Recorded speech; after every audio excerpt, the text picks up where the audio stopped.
When I say check the feed, check the feed.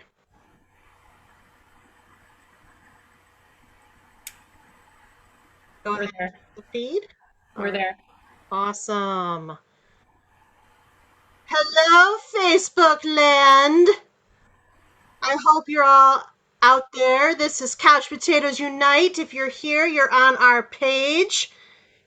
And if you know about Couch Potatoes Unite, exclamation point, you know that I am going to read a Hemi introduction.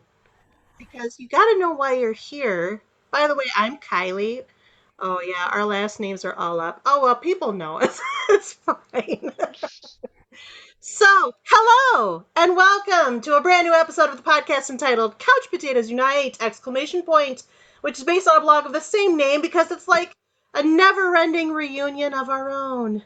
My name is Kylie and I love TV. If you feel the same, keep listening and or checking out our website, couchpotatoesunite.wordpress.com, as you're bound to find some common ground or something you like. For at Couch Potatoes Unite, we're all about the wonders and the unique long-form storytelling of the small screen. Our podcast episodes are published every Wednesday, though not this week because we're doing this.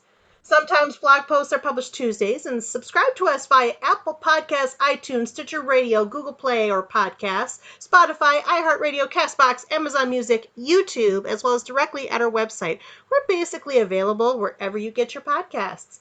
Each podcast episode features a panel of 3 to 7 participants, including a moderator, which, let's face it, is usually me, and that is true tonight, around the water cooler and talking about our favorite TV shows and sometimes movies. It's not about extensive recapping and hyper-analysis, it's about our reactions as fans of a hardcore to casual type, or perhaps not so fans of any show that catches our fancy. And we watch a lot of TV, because it's in the name. Episodes already published discuss a variety of shows from drama to comedy, from straightforward to science fiction and fantasy, from superhero to arch-villain. Plus, you can subscribe to us via Patreon. We're trying to get fans here and to upgrade some of our stuff and to also build some capacity. So we're on Patreon to provide the opportunity to subscribe for perks, including member-exclusive email and our Discord server, which is growing a little bit by day and is super fun. We'll have bonus content. Our theme this month is the legacy of MASH. Goodbye, farewell, and amen. And we'll have TV-themed merch, which we'll be announcing next week. Join CPU for occasional watch parties. Also, we just did one the other night. It was super fun. In so doing, we'll place priority requests for shows we cover. If any of this sounds like fun to you, head on over to Patreon or download the app, search for our name, Couch Potatoes Unite. Don't forget the exclamation point. Today we're coming to you live streamed from Grand Rapids, Michigan. This is one of our CPU live podcasts, sort of, anyway. As always, we love an interactive audience, but you might have heard this pandemic thing that's been going on for like a year, and it's not over yet, BT dubs. So there's a need to reasonably socially distance, and we have kept our audience virtual for now, though we miss the audiences, interacting with the audiences, and hopefully one day soon. Fortunately, we have this here Facebookosphere, which can help us with some live interaction, so don't be shy, listeners and watchers. We'd love if you commented and reacted, and if you do, we have one of our monitors, panelist Hillary, who will be letting us know. This is also one of our, it's like our 5th attempt at this live stream, so if we're having issues or this goes down, just bear with us. We'll get back on. Thanks. If you didn't already know, CPU is a podcast by the people for the people. We're always adding new and old shows to chat about around the water cooler, and we love it when people say hi. We create new panels all the time filled with people just like you at home, and it's easy to talk about TV. So if you ever want to be part of a friendly podcast and talk about shows about which you're passionate, or even the ones maybe you hate passionately, suggest shows we ought to cover, get in contact with us. Drop us a line. Let us know. That whole chestnut. We'd love to hear from you. But today, our Breaking Better series panel is back around our virtual water cooler to continue a new Looking Back to Look Forward series that was requested by several of our Couch Potatoes and Couch Potatoes adjacent. In fact, this is but one chapter in a multi-part series in which we're exploring all shows in one multi-show universe, specifically the entire universe spawned by the show Breaking Bad. In fact, today, in our third discussion live and sort of in person, on Facebook. We're looking forward to the sequel film of one of the most critically acclaimed and popularly watched dramas of all time, a program which also spawned a prequel and therefore our series progressing today, which we call Breaking Better. Today, in the third episode of our series, we'll be discussing El Camino, which is Netflix's Breaking Bad sequel movie. We've already discussed seasons 1 through 3 of Breaking Bad in the first episode of the series, and seasons 4 through 5 of that same drama, the drama that started it all, in the second episode. Each subsequent episode in this new CPU podcast universe will progress through the aforementioned prequel, Better Call Saul. Furthermore, I'll be splitting moderation duties with one of our panelists who is more obsessed with this universe than I am, and you can figure out who that is as we talk today. Though as things often work around here, yours truly, your friendly neighborhood chief couch potato, and the operations chief cook, you heard me, is doing the breaking half of this Breaking Better series. So we can't get started without a tiny bit of plot summary. Released on October 11th, 2019 on Netflix. It was produced by Netflix after all, meaning it is available to Netflix subscribers exclusively, as it is Netflix-produced original content. No, they did not pay me to say that. It's a long-standing thing. El Camino, a Breaking Bad movie, or simply El Camino, is a neo-Western crime thriller film that serves as a sequel and epilogue to the television series Breaking Bad. The film continues the story of Jesse Pinkman, played by Aaron Paul, who partnered with former teacher Walter White, played by Bryan Cranston, throughout the series to become kingpins of an Albuquerque crystal meth empire. The plot of the film centers on the events that immediately follow Breaking Bad's finale. Series creator Vince Gilligan wrote, directed, and produced El Camino, and several actors involved in Breaking Bad also reprised their roles, including Jesse Plemons, Kristen Ritter, Charles Baker, Matt Jones, Robert Forster, Jonathan Banks, and, spoiler, Bryan Cranston. El Camino was also one of Forster's final film appearances because he passed away on the day of its release.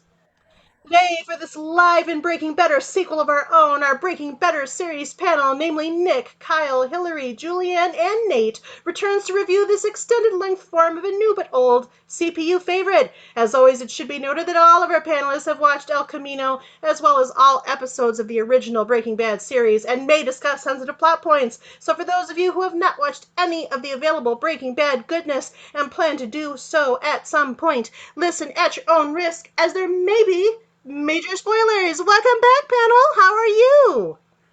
Good. Lovely. Play noises. Okay, Nate. Yes, and. Well, welcome back to our Facebook Live presentation of our review of El Camino. This should be fun, I hope. So we're going to get started with the introductions in case people haven't listened to the Breaking Bad episodes in this series, which I highly recommend. They're currently in our feed. Find us wherever you get your podcasts. Okay, so what I'd like you to do is to go around our virtual water cooler and tell us your first name, even if your last name is up. Tell us your first name and tell us how you came to start watching Breaking Bad, specifically the series. What made you start? What kept you watching? And then how you felt when you learned the film was coming out, El Camino. How eager were you to watch it? And if you feel so inclined, please share with the Facebookosphere an odd fact about yourself. And go. Surprise. I'll just go. Hi, I'm Hillary. Hi, Hillary. How's it going? It's going great. How's it going with you? Fantastic. So if others are out there have listened to other podcast episodes that I am on with you, hopefully they've heard me say for like the 500th time that you are my sister. We haven't even done 500 episodes. Well, you know, I got to put a little exaggeration in there. And also this guy sitting next to me, which normally you can't see, but now you can, is my husband, Kyle. Hashtag dynamics. Yeah. So with Breaking Bad itself, Kyle basically had heard about it first. There was a lot of buzz about it. We started watching in the first season in real time, and then we never stopped. We were there from the beginning, kind of before it got so popular, so much buzz, so mainstream, and so critically acclaimed. pretty much got addicted to it very quickly and have never looked back since. With that being said, we were both very excited to learn that there was going to be this kind of continuation, especially for Jesse. We were very excited about it. We tuned in the moment it was released on the good old Netflix. And I think we are both happy that they still continued on with the story, and we'll talk about that more, unless he wants to add any piece to it. I think the amazing thing about this movie is they filmed it in secret. So, like, everybody knew that there was a break in Better Call Saul filming, but they didn't know why. He just kept saying he was working on something, and then all of a sudden the movie was done and it was being advertised. So as a Breaking Bad fan, it was really exciting. Especially expecting never to see Jesse again, and you fall in love with that character and you just want to see him. So we were beyond excited for it. Weird fact about... Oh, weird fact. Yeah. I guess about me, anybody that knows me, but the viewers probably won't, I build replica props for fun. Pretty much anything, mostly horror stuff, because that's what I'm passionate about, but comic books and stuff. And that's what I enjoy doing in my free time. Kyle featured, and Hillary feature on all of our comic book panel type shows. I was going to say, I don't know if it's like a nerdy thing, or excuse me, if it's an odd thing, but we do tend to be into a lot of the nerdy-esque things. We like to go to conventions. We like to just pop culture out and a lot of that stuff. And it does expand beyond the comic book podcast. We just seem to be on a concentration of those right now. True facts. Welcome back, Hillary and Kyle. Who's next? I'll go next. Okay.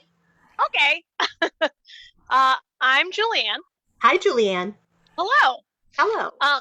I heard about Breaking Bad, kind of like as the series was ending. Like I kept hearing all of this hype, and this was like really one of the first shows that I remember people getting really excited and talking about.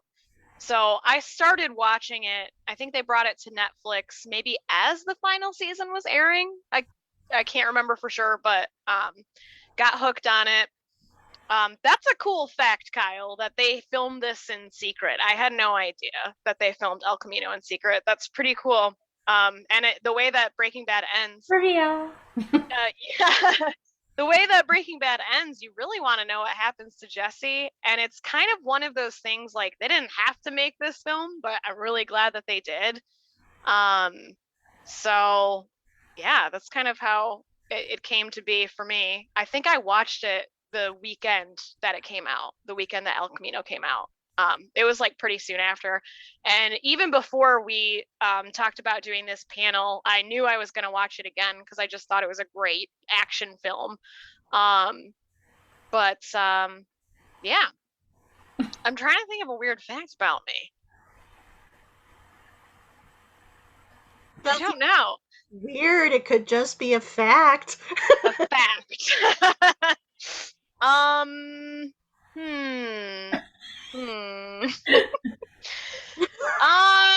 Nothing. Yeah. Now weird is in my head, and I don't have anything weird. I do hair for a living, and that's kind of a weird thing.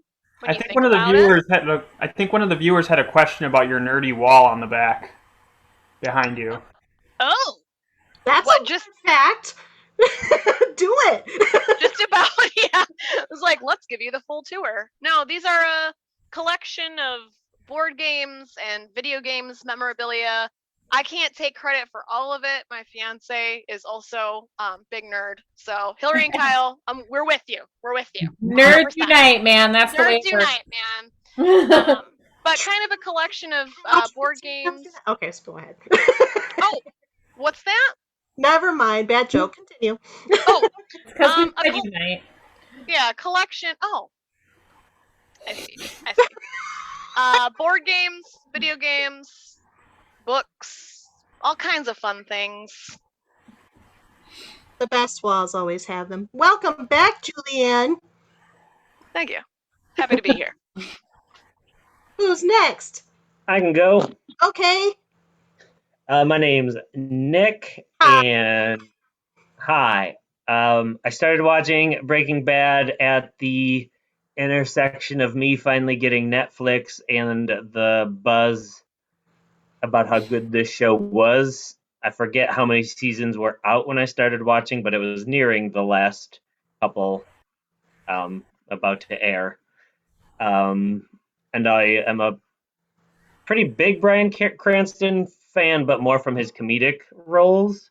So I was interested. But being an X-Files fan, I saw his episode in X-Files, so I was pretty excited to see what he was going to do with this part.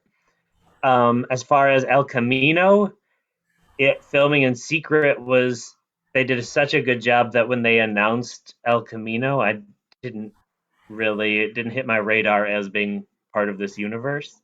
So I wasn't like really excited or I literally just watched it recently for the first time.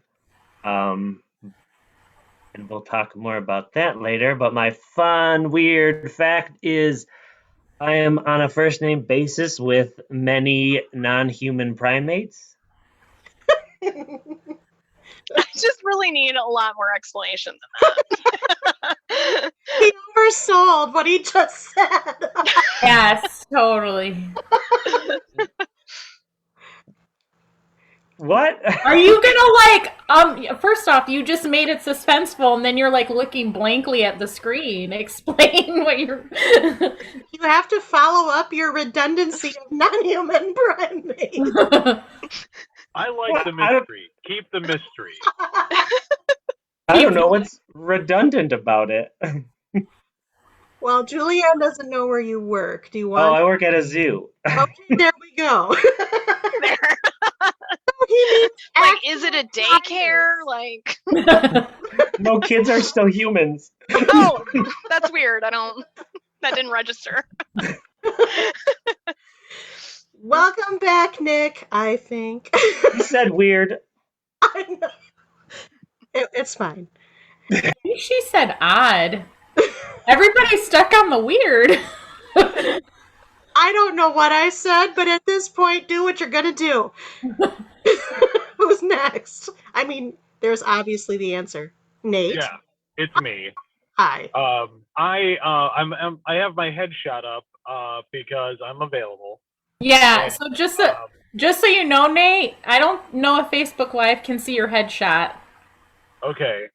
Well, that's up because it is dark. I am in a fun odd fact about me is right now I don't have any power at my house, so I am in my van recording this. El Camino. The show must go on. The show must go on. But yeah, I came in near the end of the show's run, actually. Everybody just kept talking about it, and I decided to check it out, and I stayed up ridiculously late,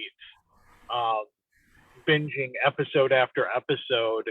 I had a job at the time where I had to be at work for 10 a.m. I worked 10 to 6, and I would stay up till 4:30 and 5 o'clock to watch Breaking Bad, so that way I would be so I could watch the final episode in real time. And at the time, they didn't have all the episodes on Netflix, so I had to use some computer technology to have Canadian Netflix to get all of the episodes. I was like that entrenched. Like, I fell in love with it immediately. And if you have watched the show, I really hammer home my idolization for Mr. Walter White. Entrepreneur, family man. Family man, sure. You know, so it's yeah, I absolutely love the show. And when I heard the movie was going to come out, I was a little disappointed because, again, if you have listened to the older episodes, Jesse and I am not a Jesse Pinkman fan, and so when I heard it was going to be a Jesse-centric movie, I was like, great. Why couldn't it have been like Skinny Pete and Badger go to White Castle? And but I honestly, like, it turned me around on my feelings on Jesse. Like, the movie did such a good job that I actually stopped hating Jesse Pinkman after I watched it. So Does that count as your odd fact as well? Well, yeah, my odd fact is I am also a pop culture comedian nerd, but I'm also a comedian. I host my own show, which Couch Potatoes Unite is greatly follows as well. And so, yes, I make the ha-has for fun and very little profit. Welcome to the world. Hashtag plug. Welcome back, Nate. Thank you. Of course. And of course, my name is Kylie. I will be moderating today, as I earlier said, but also participating, as is often the case. And how did I start watching Breaking Bad? Well, as I'm preparing to get the riffs for this, I didn't start watching it until last summer because Breaking Bad, not typically in my wheelhouse. Knew about it at the time, critically acclaimed. Love Bryan Cranston from both Malcolm in the Middle and his X-Files episode. Love the X-Files. Love Vince Gilligan. Didn't watch the TV show until last year because it's it's tough. It's serious. It's tough. It's about the crystal meth. I don't know. I hadn't. It wasn't that I didn't want to. It's just I didn't prioritize it until lovely people like the people you see on your screen today said, we want to do a podcast about Breaking Bad and OPT dubs. Why haven't you watched this thing yet? Especially, I see them in my upper left corner. Yeah, I was gonna say, waiting.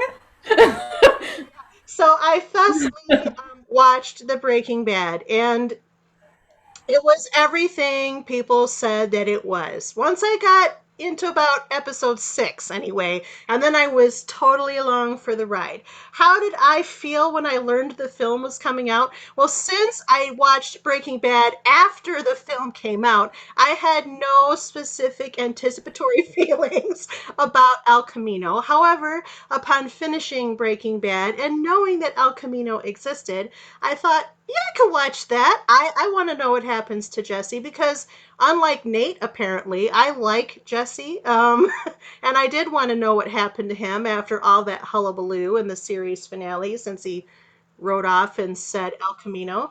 And so I was eager to watch it as of last weekend when I watched it for the first time.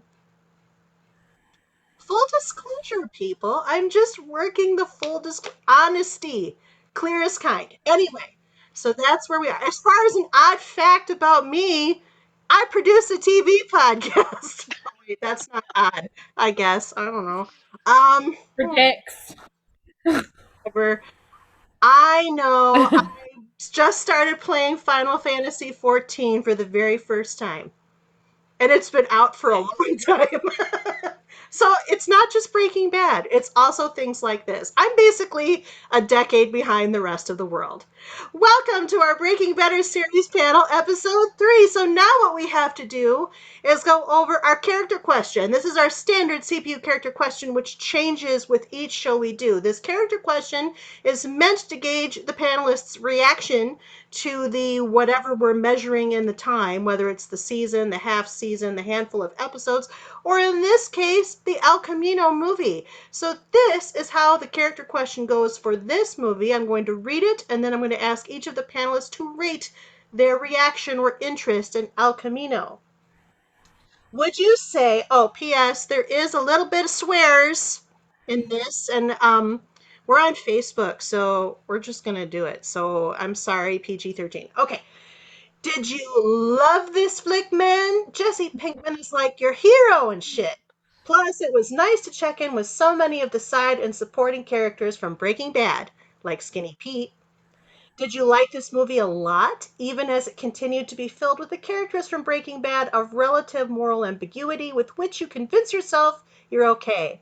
However, you also decided that you aren't going to take anything lying down anymore, not after your journeys with Walter White and Todd Elquist. And though the original series broke your heart more times than you normally would want from your television, these reactions did not deter you from coming back for more and checking in with some of your favorite characters in the sequel movie, especially when it ended in such a satisfying way for one of them, like Jesse Pinkman. Did you watch El Camino because you felt you had no other choice? And though your reactions could be described as complicated at best, the sequel movie still got under your skin in ways you didn't expect, especially because of the unexpected surprises it offered, like the appearances of, spoiler, spoiler, spoiler, Walter White and Jane Margulies. Margulies. Did you think this flick was decent?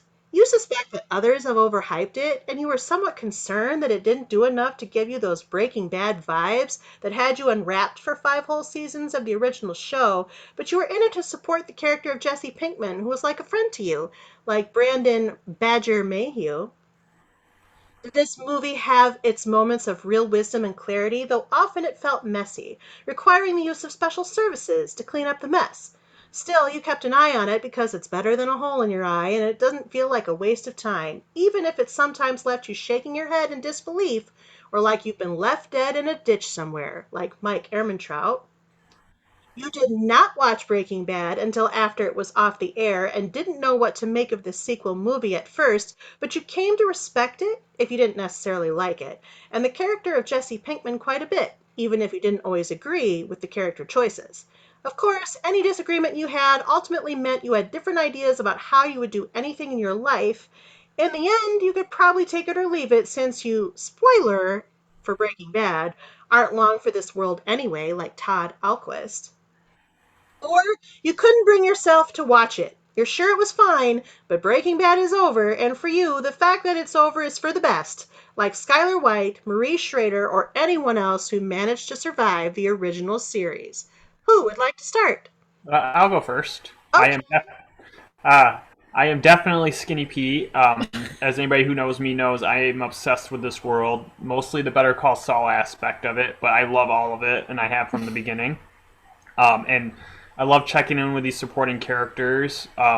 In El Camino, you get pretty much all the good-hearted supporting characters, the ones who mean well. Joe, the mechanic, Skinny Pete, Badger, pretty much Mike, all these positive people. I mean, you get to see some of the supporting characters on Better Call Saul, but they're all the more nasty versions. So this is kind of the more hopeful version of the Breaking Bad world. So it's a very different tone than the other series, and I like that. Everything fits together, but they have their own little niche in the world.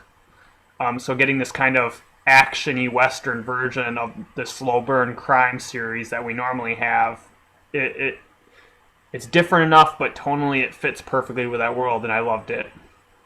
All right. Skinny Pete it is. Skinny Kyle. Yeah, I was gonna say, if you were wondering who that was Kylie again, and I wonder who that other moderator in the future is gonna be. What? I'm shocked. I tell you. If you listen to the other episodes, Kyle has like these quiet moments, and then he like rushes in with passion when he has them. So anyways, I'm gonna kind of bandwagon off of what he said. I am definitely also in the Skinny Pete category with this flick. I think it did a really good job of adding an epilogue to Breaking Bad. Of course, tonally it couldn't be exactly the same because obviously we're past that main story, but I agree with Kyle that it fits in with where the story needed to go and just some finishing touches, along with some moments that obviously were kind of flashbacks that we didn't see in the actual show itself. I just thought they did a really good job of just adding on to the end of Jesse's story, and we'll get into that a little bit more. But I really enjoyed the movie, and I'm glad that they did it. Okay. Who's next? I can go next. Okay. I think I'd go with Jesse.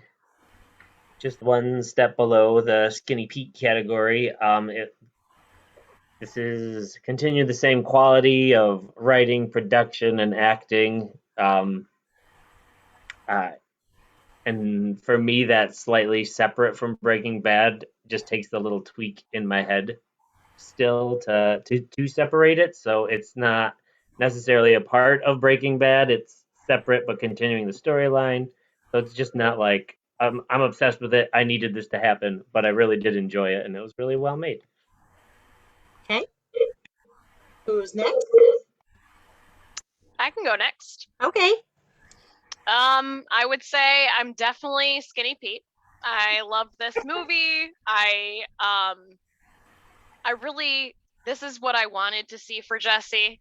I feel like this movie was fan service in a lot of ways. Like, it didn't necessarily need to exist, but I'm really happy that it does. It feels cinematic. I mean, obviously it's a movie, but it's based off of a show, but it does feel elevated. And I think it's just like, I don't know if I'd necessarily recommend it to somebody if they haven't seen Breaking Bad, but I would say, like, if you like heist movies or you like that kind of feel, like, this would be a good one. And I think it does stand on its own too. I was trying to think about that as I was watching it, because I rewatched it yesterday and I was like, would somebody understand this if they haven't watched Breaking Bad? I think, like, yes and no. Yeah. But I loved the flashbacks. I thought the pacing was actually really good. It felt like a very well-paced movie. And I mean, I love the side characters. So yes, definitely Skinny Pete on this one. Okay. Natal. That's French for Nathan.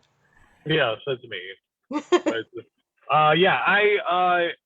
It was kind of weird when I was reading the list. I'm going to take the Skinny Pete role, but as stated, I was by no means going in as a Jesse fan.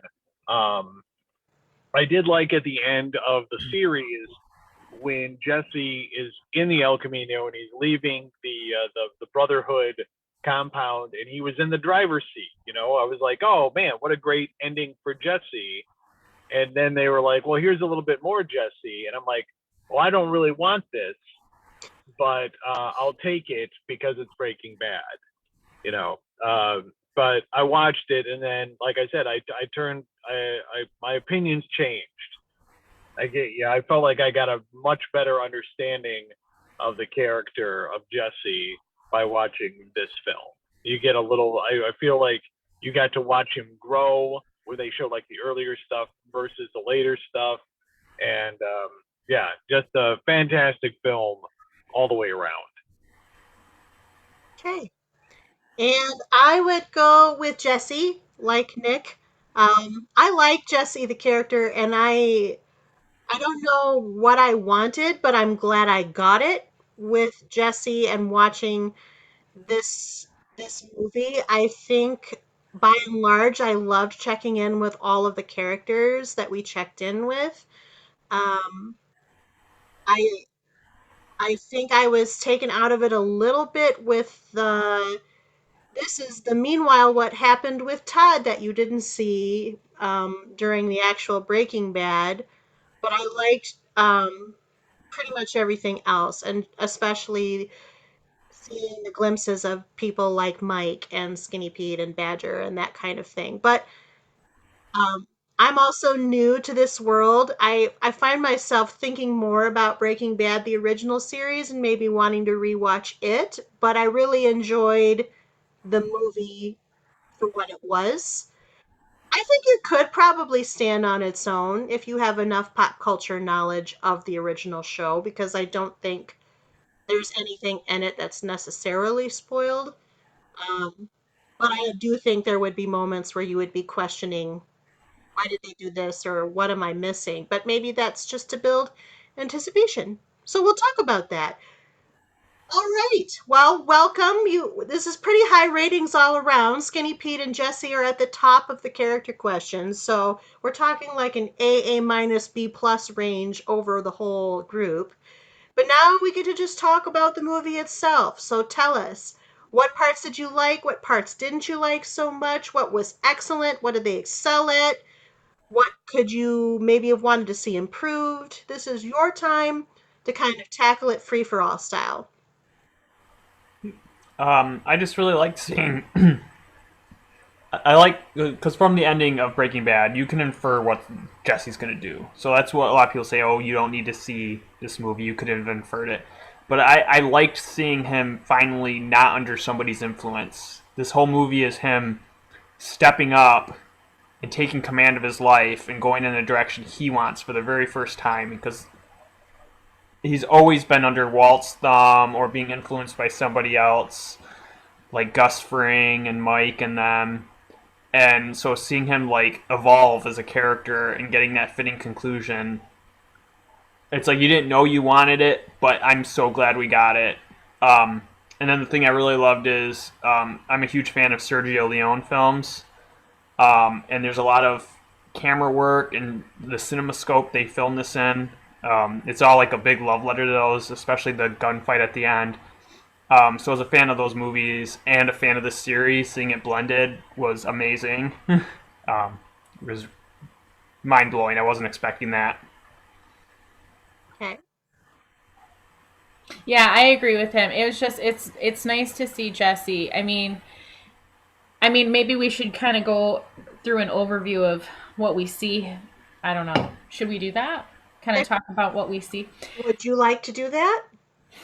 I don't know. I feel like that's more of a moderator's job, but I was just throwing it out there. I think Dang. I will say out the gate, though, it was very nice. We already talked about it, but it was really nice out the gate. You basically already get the flashback with him and Mike talking. I mean, it starts off, and it's obviously foreshadowing to what Jesse is going to decide to do. And it's a nice callback to a lot of those conversations that he had. You know, a lot of Breaking Bad fans have a special place in their heart for Mike. Rest in peace. Spoilers. But whoops. But yeah, it's nice to see that out the gate, because already you're getting that callback, that feel to the world that we've kind of all grown to love. And then it goes right into, you know, him going and finding Badger and Stinky Pete, which... Stinky Pete? What did I say? You said Stinky Pete. Stinky Pete, sorry. Also stinky, probably. I mean, we never see them like shower or whatever, so it's fine. Hey, dude, they listed all their different shampoos. They have a lot of shampoos. No, they're colognes. He's got Axe body spray. He's got he has Irish Spring under the counter in case they wanted a new one, in case there's hair or something. Badger got him obsessions for Christmas, yo. That's true. There was a whole extensive talk about scents. Okay, proceed. Anyways, it was just nice to see them. Oh, and Star Trek fans, did anybody notice their huge Enterprise E model they had on display? I didn't. I did. It was awesome. All right. I lost my train of thought. So Enterprise E will do that. I just want to say Stinky Pete is the prospector from Toy Story 2. Maybe that's what you were thinking of? I mean, I wasn't thinking of anything. It just kind of happened. But I think we should stick with it. If you're a fan of Skinny Pete, sorry about this. Sorry, I worked all day. I'm a little tired. I mean, we all got day jobs. It's all right. So, okay, we liked how it started. I agree. Mike is one of my favorite characters, as probably the whole Breaking Bad universe is fandom is also feels that way, and that was a nice way to open the movie. And it made me eager to see what was coming after that, because I thought, well, this was a nice little quiet way to get this one started. And, you know, then he's careening down the highway in the car. Yeah. I mean, and I don't want to get into spoilers, like, as I always bring up Better Call Saul, but once you know more about Mike's past and a relationship from his past, that scene takes on a little bit of an extra meaning between him and Jesse. I was going to say, because I've watched some of Better Call Saul, but not all of it in its entirety yet, or for what's available. And I was wondering if, like, that would make sense later on, like what he said to Jesse, and like also bringing up Alaska, if there was some kind of connection with Mike. So I was actually wondering about that. So it sounds like there is some payoff later on for that scene. I just want to mention that if you're watching this and enjoying some adult beverages while doing so, we will now propose a drinking game.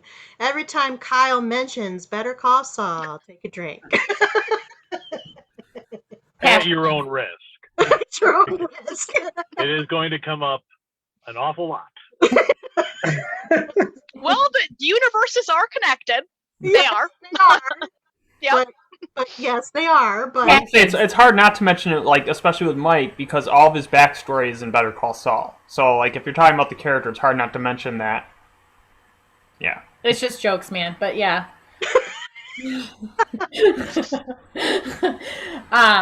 dynamics. Yeah. Okay, so what else did you like or not like about? I actually liked seeing some of that bit with him with Todd, even though, I mean, gosh, Todd. The worst. He is pretty much the worst. He is your textbook sociopath, pretty much. I mean, and he's Jesse's main villain. Like, if Gus is Walter's main villain, then Todd is Jesse's. From the moment he was the moment he was introduced, they're polar opposites. Like, Jesse is all heart, and then Todd is literally a sociopath. And yeah, just getting to see more of that interaction is, for one, chilling because he's a great actor. Yeah, I like those scenes. They were very slow burn, so I can understand why some people wouldn't like them. Because at first you're like, why is this slowly going through his apartment and going through all this? But I felt like the payoff was well worth it. Yeah, there was. I mean, for sure.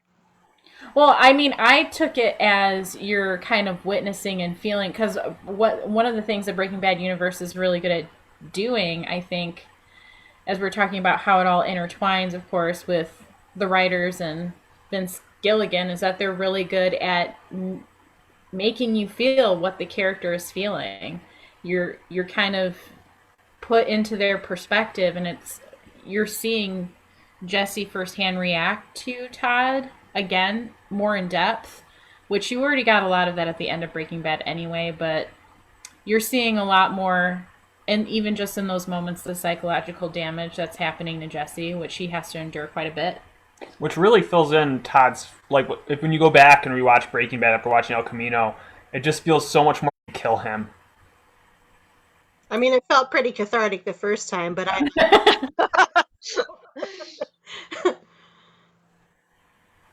it was a little disconcerting. So the only trick that I had, and it's not a dislike by any means, it's just I had a little trouble suspending disbelief with those scenes, just because both of the actors were showing their age, but especially Jesse Plemons was showing. Yeah, he gained a lot of weight for a role, and he was still filming that role, so he couldn't. There was no time, and he couldn't lose it even if he had the time, because he's supposed to look like that for another role.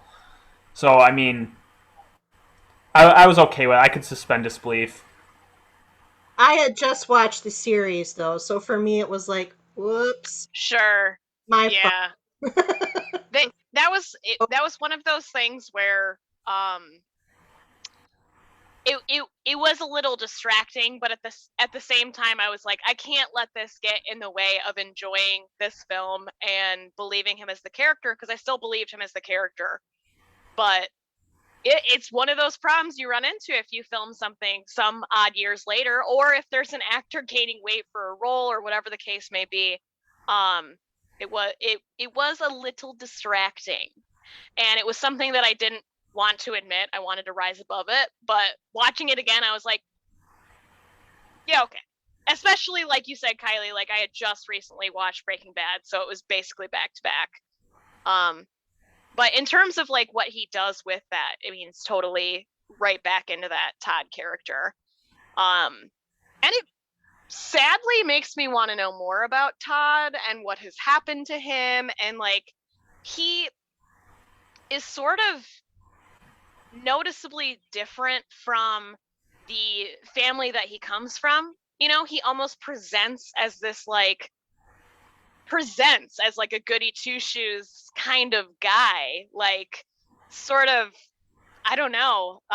It makes him all the more disturbing when you learn what he's capable of. But I kind of want to know more about that family and how he came to be. Yeah. I mean, you know he has to have had a whole history of horrible stuff just based on how nonchalantly he shot the kid in Breaking Bad. Like, that definitely was not his first murder. For sure.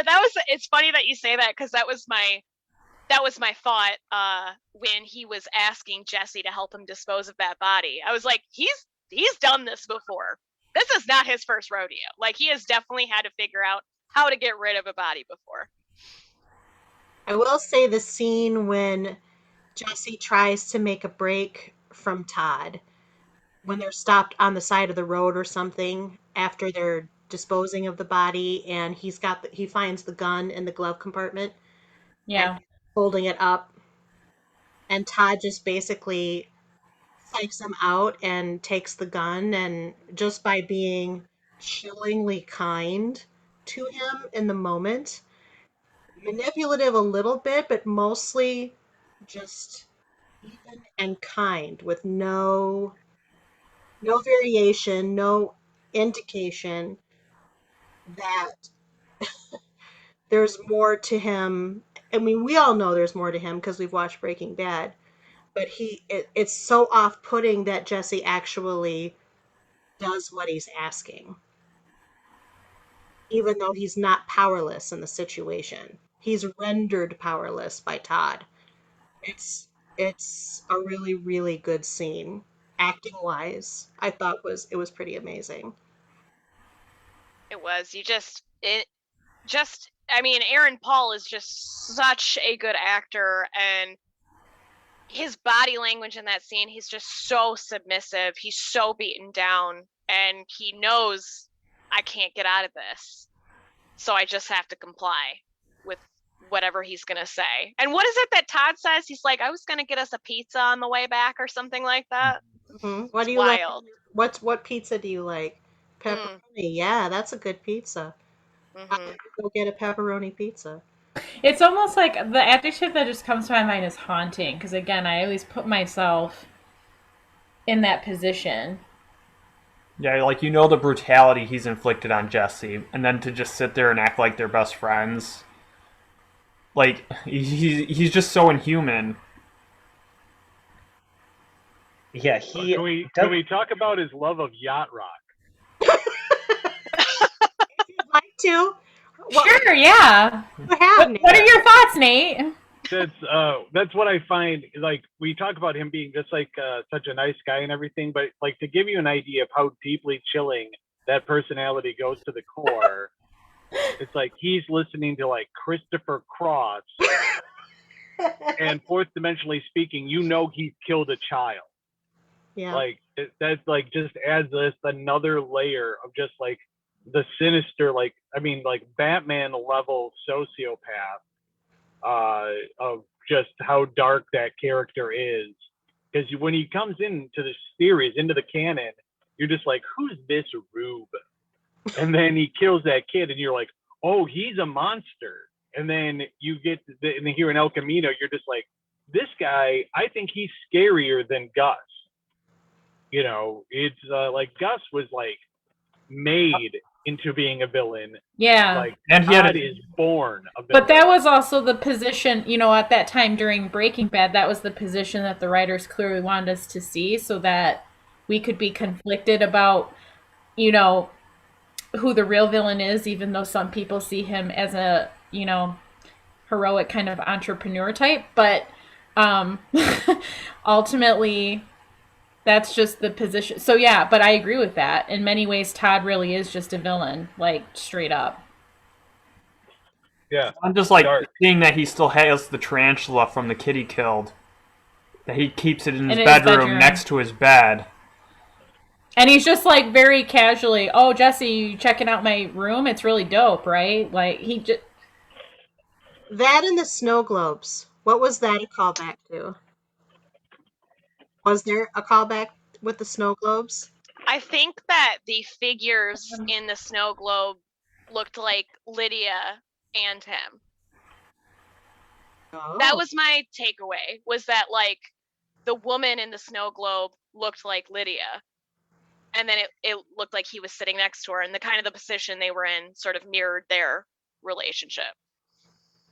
I'd have to double, because I didn't even look that closely at what was in him. I just figured he's crazy, so he collects snow globes. But considering how obsessed he was with Lydia, If you collect snow globes, hi. Right, like straight up, no offense if you collect snow globes. We're just saying, like in this case. This is snow globes versus the bedside tarantula. That's what makes them more. in an apartment he painted to look like an Easter egg. Yes, With a very odd. with a weirdly baby blue robin's egg table. Also, this is not the first time that Nate has compared elements of the Breaking Bad universe to Batman. Pop quiz question. Which Batman villain is Todd most like? Your opinion, go. I mean, honestly, Victor Zsasz, if you read the comic books. I mean, he hasn't been portrayed well in any versions like he is in the comics. In the comics, he's like very soft-spoken, mass-murdering serial killer who feels literally nothing for anybody. Yeah, he's not all tweaked out. They always show him like tweaked out. Or like he's like a gangster, weird.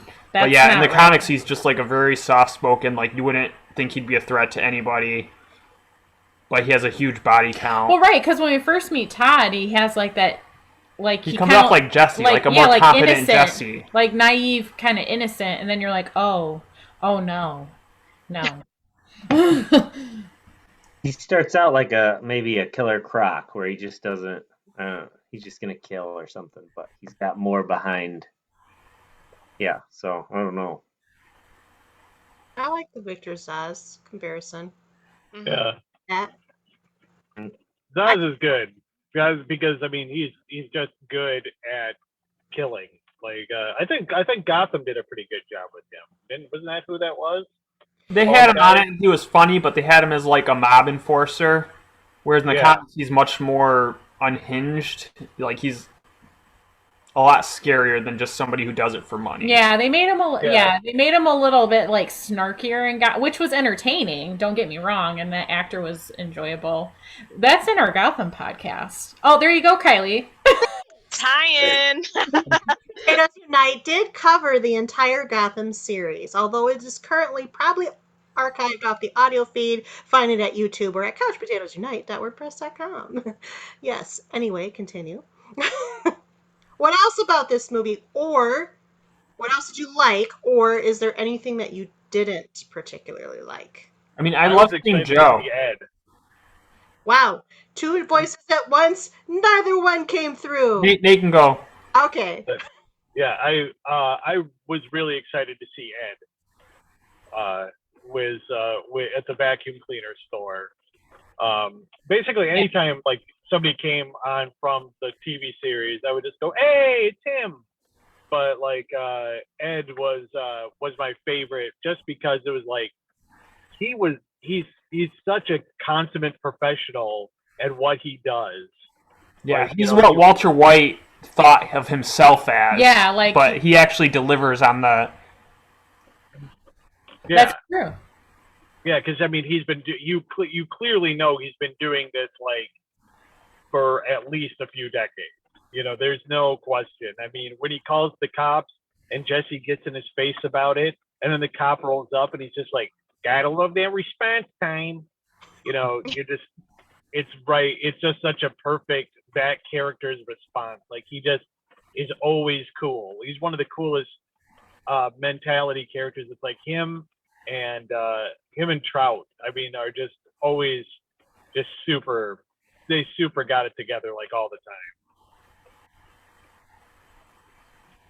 time. Since we're at the vacuum shop and this is a TV podcast, we should mention that the customer was played by Marla Gibbs of television icon from The Jeffersons Yes. Oh, that's 227. awesome. Yes. and 227.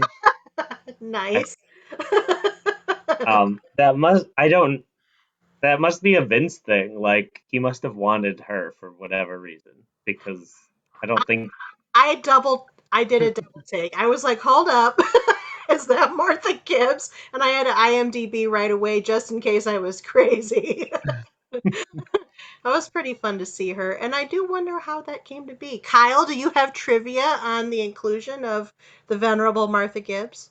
I mean, Vince Gilligan just like if he loves an actor, he calls him up. Like I mean, I would if he wrote this, then he probably already had her in mind for that role. That's how he does it. Does Vince tell you that? No, I'm just saying that's how I'm just kidding. that's how he came up with Breaking Bad. He cast it based on like he came up with it based on Bryan Cranston. He didn't like have this idea. He met Bryan Cranston first and thought, they created the character together. Same with Better Call Saul. They created like Jimmy McGill. He let Bob Odenkirk influence that. So he always thinks of the actor before he thinks of the character. So And was she the maid on the Jeffersons? Yeah. And she was complaining about a vacuum. I don't know. That we know Vince is very detailed in every specific thing. That can't be an accident. That's funny. They're not wrong though. They don't make them like they used to. It's so true. I was like, you're 30 when. I was like, yeah, no, absolutely. Like, Oh, she's it 30. is more expensive. By my calculations, that makes you the youngest on the panel. But thanks. I'll take it. I'm sorry. Okay, Really sorry about it. it's fine. Okay, yes. it was great getting more of that character because I mean, like essentially on the series, you got multiple references before you saw him, and then essentially you see that character for essentially like the second to last episode, and that's it. And then he pops up later in the other series, but he's an important character to this world, and he's had an effect on everything. And plus, knowing that like it's that actor's final performance, I'm glad he got to fill it in. Kyle's making sure people's livers are. I was gonna say you're making people don't get drunk. That was very smart, honey. That's very considerate, and thank you. Really, watch Better Call Saul. It doesn't count if Hillary says it. Darn. Anyways, I agree. He's super professional. Poor Jesse. He can't catch a break. He's got to get what he owes from the last time he didn't, Well, he does catch a break because he doesn't actually take the money. True. Yeah. I mean, I think But you don't know that at first. that's true. That's all part of the action and suspense. Correct. And I'm Right. happy And that he's just running a business. He can't just keep doing things for free for people. he just needs to make sure that it's going to happen this time. Well, and he has a Right, reputation. yeah. And in this world, as you learn, like your reputation is everything. Which is like the oldest like mob movie trope. What you're But yes, yeah, without your reputation, you're nothing. So exactly, he's got to teach young Jesse a lesson, and he does that in like 4 scenes.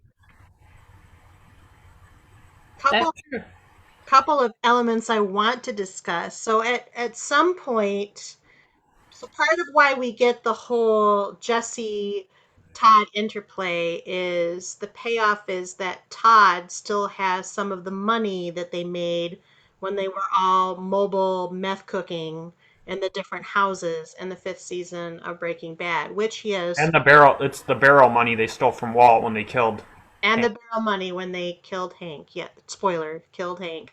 And so to that end, Jesse gets it into his head to find this money, which is in the lining front behind the shelves of the refrigerator door after much tearing apart of Todd's Easter egg apartment.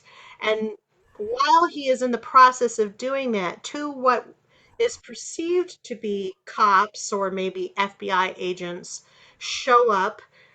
Todd has this nosy neighbor named Lou, I believe, and he's just talking them up and all prepared to share the skinny on his suspicious ginger neighbor. And then these two, whatever they are, not any of those things, not law enforcement, enter the apartment because it turns out they're looking for the money too, because, reputation, and there was a lot of money. So what did we think of those guys?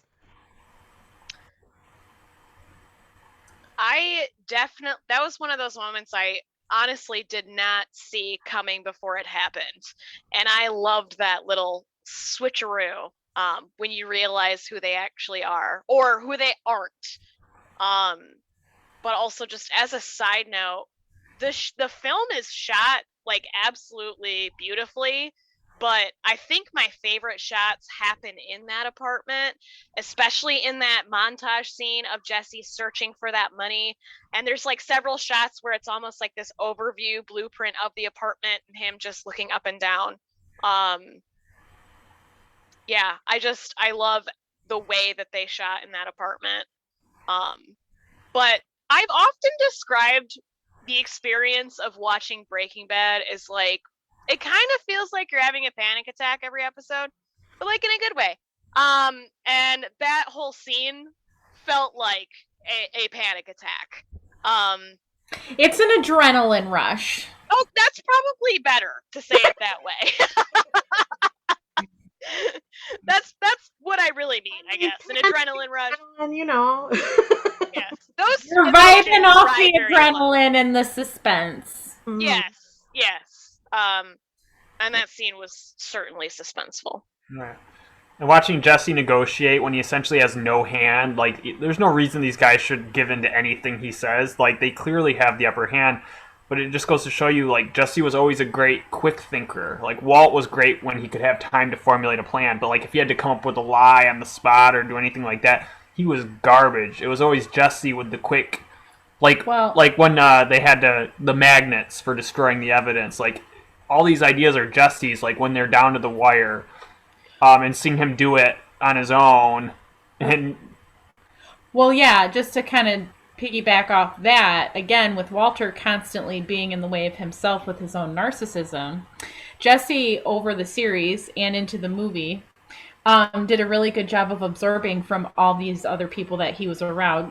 Some things from Walter, sure, but also from Mike and from Gus and from all of these people who were so deeply experienced in that world, in that profession.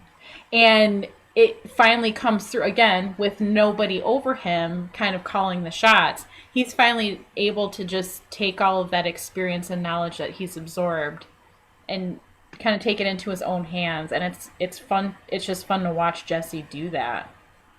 Maybe that's why Nate likes him more now. Nate? She also took Indeed, I keep muting because I don't want you to hear the rainstorm that's pounding down on my van. We don't actually hear it, but thank you. But that's what came around. Is like people, yes, he's very quick on his feet, but like this one, you really saw, like, he was like, this is my time. My time is right now. I have an opportunity to change things and grow and really be on my own, and he's doing it, and he does it with gusto. And then plus, what's interesting is you see the older clips, the interactions and things, you get a better idea of just like how, like, what a shitty hand this kid's been dealt, like, throughout the whole movie. Like, even the part where it's a funnier scene, but where Walter insinuates that Jesse should go back and get his GED. And Jesse's like, I graduated from high school. You were there because you were my teacher. And Walt's like, oh yeah. And he's like, Walt so self-absorbed, even though he told Jesse to apply himself, like, he was so uninvested in Jesse's life that, like, he just completely flaked on the fact that Jesse is not, in fact, a high school dropout. He's just made some horrible choices. So how did you feel about your entrepreneurial idol in that moment, Nate? Well, I like I said, I laughed out loud. But that just always says more about you. I'm like, oh, classic Walt. Forgetting that Jesse graduated from high school. No, it was a little glimpse into what some people consider a negative with Walt, that he doesn't care about anyone but Walt. But it was, but I mean, still, it was a scene. It was meant to be levity. Like it was poking fun at itself, because obviously, you know, just so, just like what was so great about it though is he tried to be like a father figure with the advice. You know, just like, well, you know, maybe, you know, with all this extra money, you could have the time to just really just apply yourself and go back and get your GED. I mean, it's just not even right, not even a little bit right. And so it's a good scene, because a lot of the movie is so dark. I mean, it's ironic that one of the funnier scenes in the movie involves the just like textbook toxic relationship of Jesse and Walt. So, Definitely deliberate, but yeah, very smart. That's what was so touching about that scene. It's and bittersweet is that meth cook is what gives Jesse the money that leads to Walt letting his girlfriend overdose. So that was literally the last moment of their relationship where they were kind of friends or on any kind of equal footing. Like the cracks hadn't set in. They had a lot more potential in both their lives. It could have gone so much differently. And so it's just kind of sad to see them at that moment where they have an understanding of each other when you know how bad it's going to go. It's not a last supper. It's a last breakfast. Yeah. That's an insightful analysis. Good job. I did not read ahead on the movie, so I was not expecting to see Walter. I enjoyed the entrance. I thought that was filmed very smartly. I had some Ocean's 11 vibes watching that, because the camera was just on him, and then all of a sudden Walter appears and they're strutting down this hotel hallway, and I thought, man, that was good. That was well directed, and it was fun to see him. And I agree completely, Nate, with that analysis. It was one of the funnier scenes, one of the most bittersweet scenes, as Kyle said, because you then start to reflect on all of the things that happened after that moment. You know, the RV is parked outside, everything is still kind of rosy in their world, and this is before Jane, spoiler, goes south, passes away, and all things change. So again, just another moment where I thought, man, I gotta watch the series again now, man. That was really, really good. Tie it all in. Yeah, they could have brought in the voice actor from Behind the Music to just be like, and then it all fell apart. Because it was like, right now everything's looking great. We're each gonna have $1 million, and we're both happy in our lives. No, it's gonna go very south, very fast. Nick, did you want to say something earlier, or have we just steered like twists and turns miles away from it?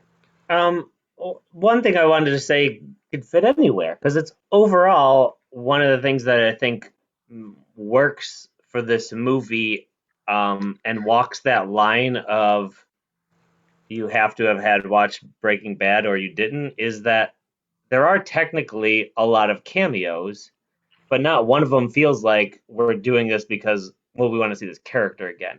Everything connects. It not just connects to the story, it is helping to tell the story. So from Mike on all the way through some of the ones we haven't talked about, with Kristen Ritter, with Jane and Walter, like they're not. It doesn't feel like, no offense, the last episode of Seinfeld where it's like, how many people can we get in? It's all very deliberate, and it is just good storytelling. Yeah, I agree. I mean, that's a lot of times what happens when you're getting those callbacks, is that it feels forced. And again, just like with everything else in the universe, it's pretty much seamless.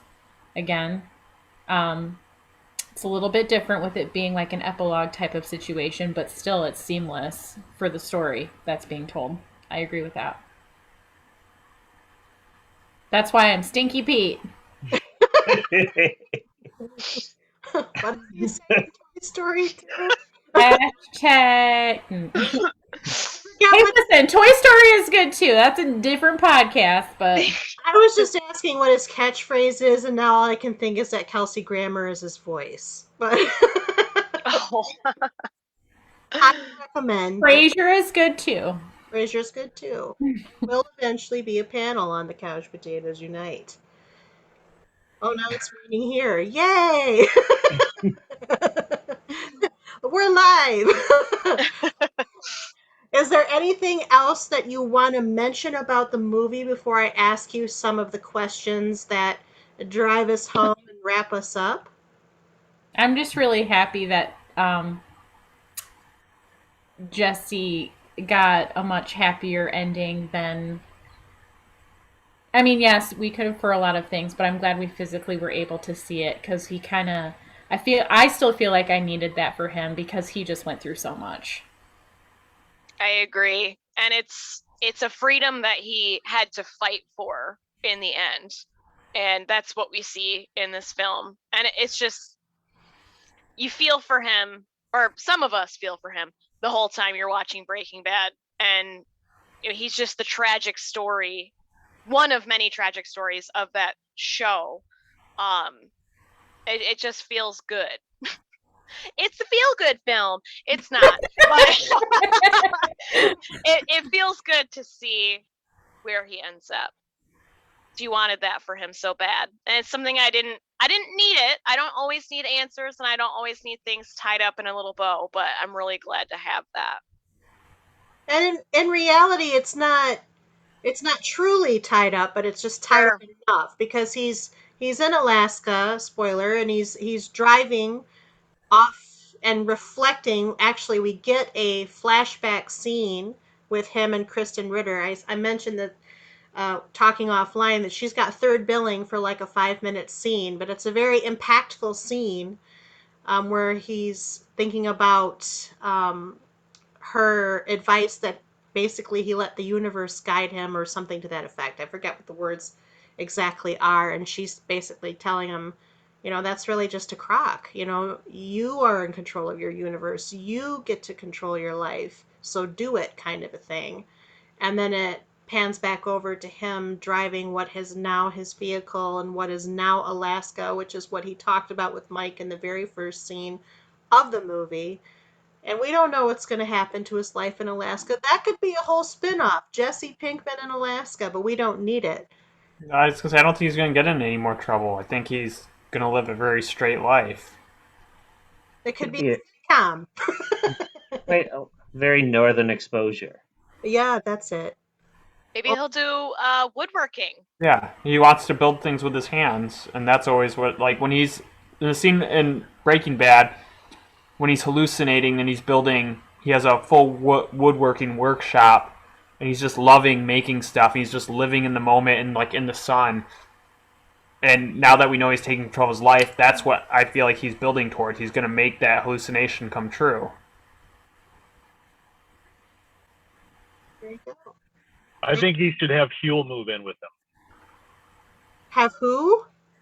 Was it Huel? Huel. Where is Huel? What happened? Great question. Kyle's doing his smirky face because he knows things because of the other show. Yeah. Ooh, I'm excited. Smirky face. Boys and their smirky faces. All right. Anything else before I go on to the next questions? I say let's do it. Let's do it. So, we have the original series ending. We have this movie ending. How do you feel about the film versus the series ending? Was it satisfying to you? Why or why not? Yes. Good, you forgot why or why not. No, because I feel like I already covered it. Yeah, I mean, I've been talking about, I've been singing the praises of this movie this whole podcast, so I think that kind of answers that question. I was very satisfied with it. When they announced it, I was fine with him driving off, and with his hallucination, like, you could infer he was going to go to Alaska and he was going to build this new life. But getting confirmation was just as satisfying to me. Yeah, I mean, you gotta always wonder, again, with the end of a really great show, should they continue on and do something? Yeah, I mean, of course, you wonder that. But then it's like, okay, these are the people that have done Breaking Bad. Kyle was already super into. I'm more behind on Better Call Saul. But still, I mean, if he's that passionate about it, there's usually a reason for it. So, it just ties into why the movie itself would be, just like I said, another piece. I don't even see them both as separate endings. I just see them both as like a continuation of the same story, which is why I like it so much. This is an all-answer question. Ditto. Oh my gosh, Nicholas! Why are we ditto? Your enthusiasm and creativity is astounding. Ooh, spicy. That was glorious.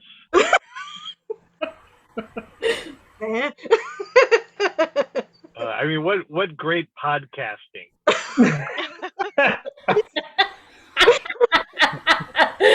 Entertainment value on this one is high, yo. Yep, me too. That's my.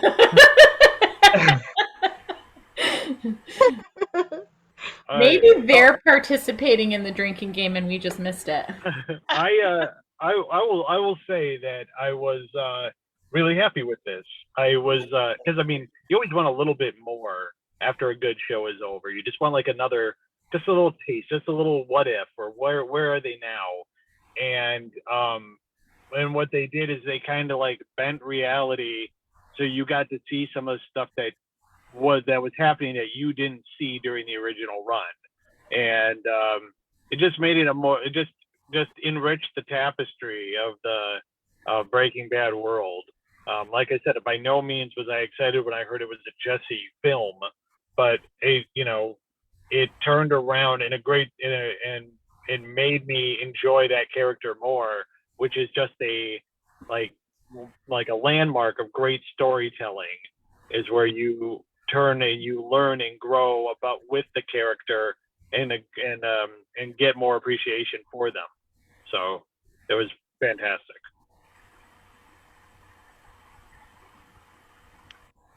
I enjoyed that. Landmark of storytelling. Yeah, good words. Thank you. I can't follow that. It's not a competition, Nick. So what was it, a satisfying ending? Mhm. Yeah, I mean, absolutely. This is what I wanted, and this is what I hoped for when you watch Jesse at the end of Breaking Bad driving away, sort of laughing maniacally, hoping like, well, damn, I hope he's gonna be okay. But also I want to say, like, to do a movie like this after this type of series is kind of a risk, because you don't want to necessarily tarnish the reputation that you've built. And like, fortunately, they have amazing people involved. So even if it wasn't a perfect film, not that it's a perfect film, but I mean, it was going to be great no matter what, I think.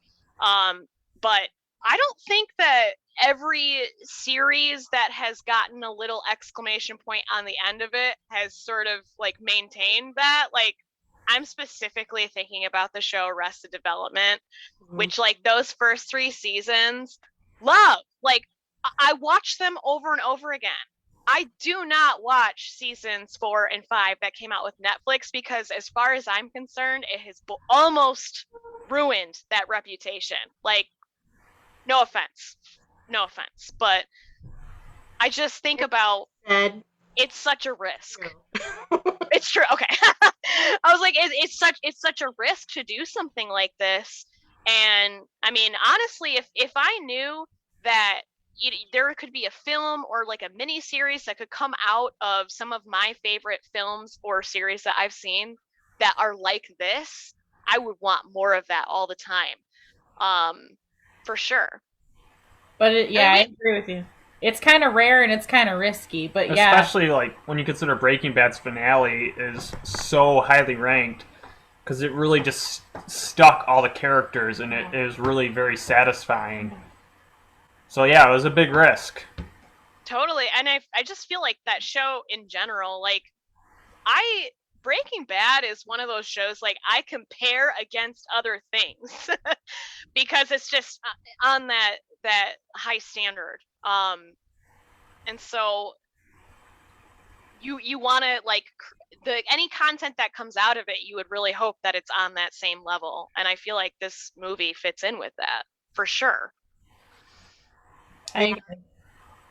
This movie falls in line with how they made Breaking Bad. They would paint themselves into a corner storytelling that there is no satisfying way out of it, and they wouldn't get out of the writer's room until they found it out. Making this was that corner. Like they ended Breaking Bad in a way where we didn't need this at all. And some of us had already said, well, we didn't need to know more about Jesse, and then they showed us why we did need to know more, and they did it in an entertaining, enjoyable way. That makes us all glad it happened. Even Nate, who hates Jesse. Oh no. Well, now it's a strong dislike now. Oh, It's not a hate anymore. what an improvement. I agree. Being so new to the universe, I think that Arrested Development comparison is so spot on, Julianne, because the expectations were very, very high for those Arrested Development seasons. And maybe in some ways that kind of set them up a little bit for not quite failure, but certainly the disappointment level that kind of came with those seasons versus the original 3 seasons, which had nothing to lose because they were always on the bubble anyway. And so they just threw everything at everything. Whereas this, Arrested Development coming back was something that nobody ever expected to happen. And then they were like, well, we came back, but in season 4, everybody was busy and they filmed all their scenes separately. And then season 5 was trying to atone for that. And it just felt a little weird. And now, sadly, R.I.P. Jessica Walter. So that's pretty much there. But this was very, very thoughtful. It felt natural, like Nick said earlier, natural storytelling. There was an organic piece to it. It doesn't feel like something that exists separately. It feels like, indeed, a fleshed out epilogue. If this was a chapter book, we just read the climax, there would be a blank page that says, and this much time later, and then you turn the page and it's all about Jesse trying to find his way back out of this world that he had sunk so far into and kind of try to start over. And I think that it is satisfying and really, really good, and just kind of like The Hobbit is to The Lord of the Rings. Because I gotta go nerdy now for mine, but just something that enriches it as opposed to undercuts it, I guess. So I guess that also reminds us that Breaking Bad holds up, which would be my next question. I think everybody said that, so I'm not going to ask it because then we've been talking about that the whole time. If they made another film, I don't know about what, doesn't have to be about Jesse, would you watch it? In a heartbeat. I mean, we haven't even gotten to my favorite part of this universe yet. And they just announced the next spin-off, Slip and Jimmy, which is an animated show. So this world just keeps growing. Well, what is that a spinoff of? I'm not. The next one, it's a prequel to Better Call Saul, so it's a prequel of the prequel. Fell right into it. But they're making it animated? Yes. That's awesome. I'm on board, 100 billion %. Yes. I would also like to see the adventures of young Mike. Ooh. When he was like a cop. And there's a lot they could fill in there, and what we do get in his backstory is great. Who's making this said spinoff of animated? The animated one? Vince? No, I mean like Okay, where will it appear if it appears someplace? Hanna-Barbera? It just got announced, so I just know he's making it, and then I would assume still AMC. And They'll That's probably cool. put it Bob on there. Odenkirk is going to still voice, Jimmy McGill, Saul, and it's going to be about his childhood. If that goes to pilot and gets a series pickup, it'll be part of the Breaking Better series panel. So we'll have to watch. That would be interesting, watching an I animated. mean, I don't even think it's going to pilot. I think it's straight picked up. Really? That's awesome. I think I so. haven't heard I mean, it anything. just got announced like this week, so No. I have to read a little bit more about it, but I'm pretty sure it's going straight to series. Well, we'll do the research and let you know when we post the episode. That's awesome. So we're all okay. Kyle says in a heartbeat. What about the rest of you? Will you watch the spin-off and/or a second film? Other than the one that has been heretofore named that Kyle will moderate because you have to. Ditto. I Oh my Yes. gosh. Is Ghost the movie where they say ditto a lot? I think that we just turned this into Ghost. I know, no, absolutely, yeah. If anything came out, like if they came out with like a Breaking Bad book series, like they did with like Monk and Diagnosis Murder, I would read those. Like yes, I am all for this universe, and anything they produce, I will check it out without question. Yes, 100% agree. And I think the characters that I would be most interested in following are characters that are featured in Better Call Saul. So I know that that's covered, but I mean, even if they did announce some sort of continuation of Jesse's story, I would watch it. I'm just down really for anything in this universe. Like, they're doing it right. Okay. And not to cut one of your future questions at the kneecaps, but yes, I would watch a continuation. But most of it is I trust Vince Gilligan to. He's not throwing something together. Yeah, if he's gonna do it, he's gonna do it right. So it doesn't even have to be part of this universe. If Vince Generally. Gilligan, yeah, if he was creating a new show, this is one of the few times that classic Kylie question applies for me. Hilariously is not part of the list today, but thank you for asking it. Oh my The only time god, it's relevant for me. classic. Agreed, though. Agreed on Vince Gilligan. I think we established at the end of our Breaking Bad episodes that I've officially watched everything he's touched except heretofore mentioned Better Call Saul, and that's really imminent at this point.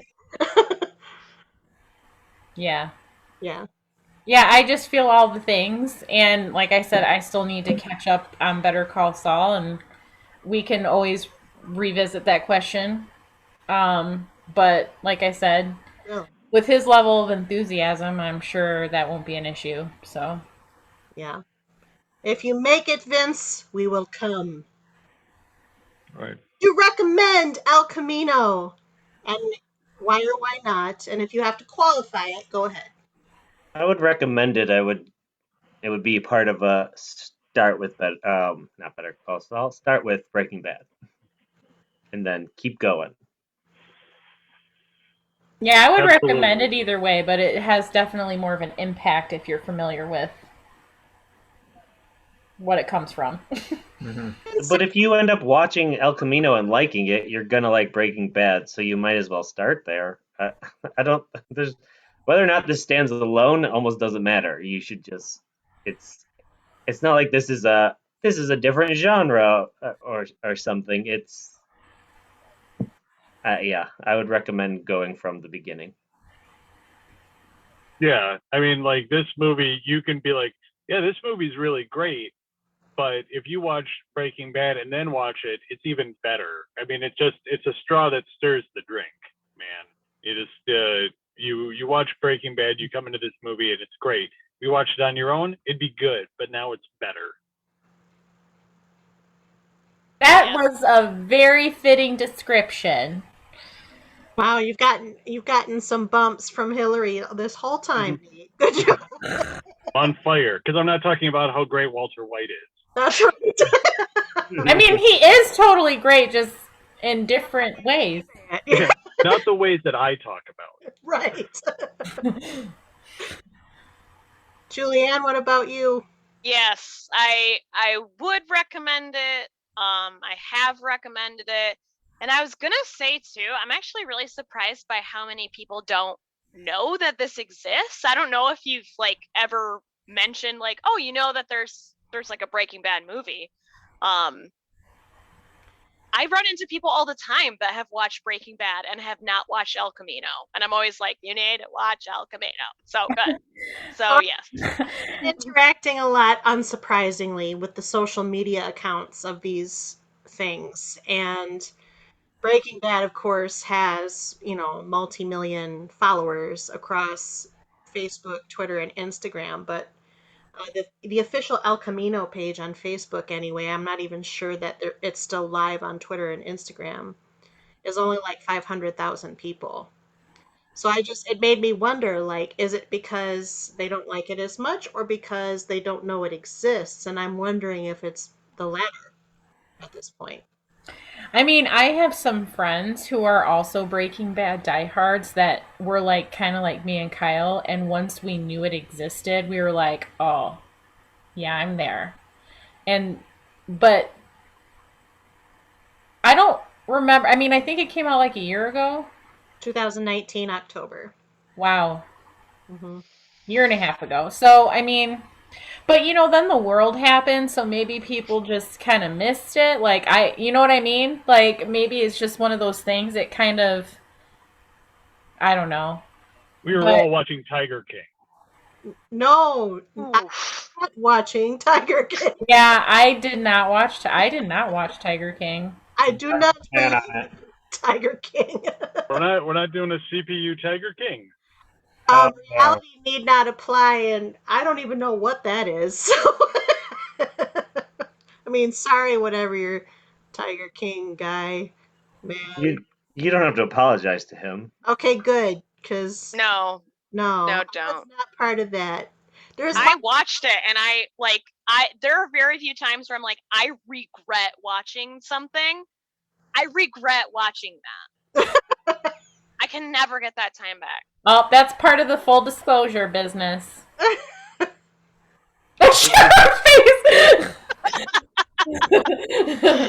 well, we still have a thing called this pandemic. So if you feel like you've busted through a lot of TV and you're searching for something to watch and you're a Breaking Bad person, at the very least, I think El Camino is like your automatic next watch. If you want to feel like you have been trapped and you're trying to break free of a bad situation and you're really close to getting out, maybe check out El Camino. Because I feel like that's where we all are right now. We're so close to Alaska. Oh, I No? like that. No, I like that. Okay. Otherwise, Nate, say something. You boys. Kyle, you recommend El Camino, right? Yes. Yes. I recommend every episode of this multiversal world. Hot take. Correct. It's very hot. So how is your drinking, everybody? Is there anything else that we haven't said about El Camino? Is there anybody on the feed that we haven't addressed? Is there anything else we want to say? Brian Cranston, if you're listening, tweet at us, CPU Podcast. We'd love to speak to you. I know you're busy and a star. But And Aaron Paul. Bob Odenkirk. And Bob Odenkirk. Yeah, really, if you were in the cast. Anybody involved. Production team. Marla Gibbs, if you're listening. Gibbs, man. God, that was awesome when she showed up. And I kind of need to watch The Jeffersons, not gonna lie. Kristen there. The feed is a 50-50 split on whether or not we should cover Tiger King. I don't believe you. Hashtag shenanigans. And if you want, hey, if you It is a 50-50 split. Okay, for those of you who are pro the Tiger King, if you would like to moderate a Tiger King panel, direct message us at the Facebook page. I'll talk. We'll walk you through it. And Godspeed to you. Heaven help you. Good job. Also, at least half of us probably won't be participating in the actual recording of said podcast. I mean, they could find people. We would get them to it. But yes, this panel will not be covering the Well, so-called. not all this panel. He just said we have to do a less good show next time, but we have done less good shows. Why does it have to be Tiger King? I was gonna say, watch any of the last CW Arrowverse episodes, Oh, jeez. and you will listen to us just eulogize something we once loved. But okay, Also I Gotham. really like it, That's so sad. and you're spoiling what we say. Building it up. I'm building it up. Stay tuned for more DCTU series in the future as those seasons wind down, because that'll be a barrel of laughs. We have also covered other shows that have brought out the hatreds. I don't remember what they are right now. I was gonna say I haven't been on any of those panels. Which one? Luke Cage. Oh yeah, some in the Marvel universe. I was gonna say I think she's trying to think outside of that box. And I was trying to think outside. Like Once Upon a Time, didn't that go over the deep end? I mean, yes, but in a way that was still affectionate to people. Like, they didn't really like it compared to what it used to be, but they were all in the feels of, Mhm. And you hate Supernatural right now, right, Kylie? That's shenanigans. He did that on purpose. no, really? Jensen Ackles, if you're listening, I love you. I'm sure he's not used to hearing that at all. I know, man. He's got such a following. Yeah, so I'm sure there are others, but if there are shows, people that you think we would hate, you can go ahead and suggest it. We'll give it a try. Maybe How did this- not how did watching we get Tiger here? King. I'm sorry. Tiger King. We've already established that. What'd you say, Julianne? I just said, how did we get to this point? If there are shows that you hate, Audience participate. Everything is open for debate here at the Couch Potatoes Unite. But I've been asked that before, and it's harder to get people who hate things to talk about them than it is the people who love them. yes. Usually Kylie forcing you to keep watching a show. Yes, just listen to our Black Lightning podcast episodes in the DCTU series. I'm wildly outnumbered, and I don't even like it that much. But we try hard. This is way away from El Camino. Is there anything else on the feed? Are we good? There's cats in the frames. Okay. Well, You said Tiger King, and he was like, I'm here. right. Well, but you don't want to. Okay, that's a whole other podcast. Anyway, I think we have covered El Camino just about as El Camino-y as we can. But don't you worry, folks, because this isn't the end of our Breaking Better series.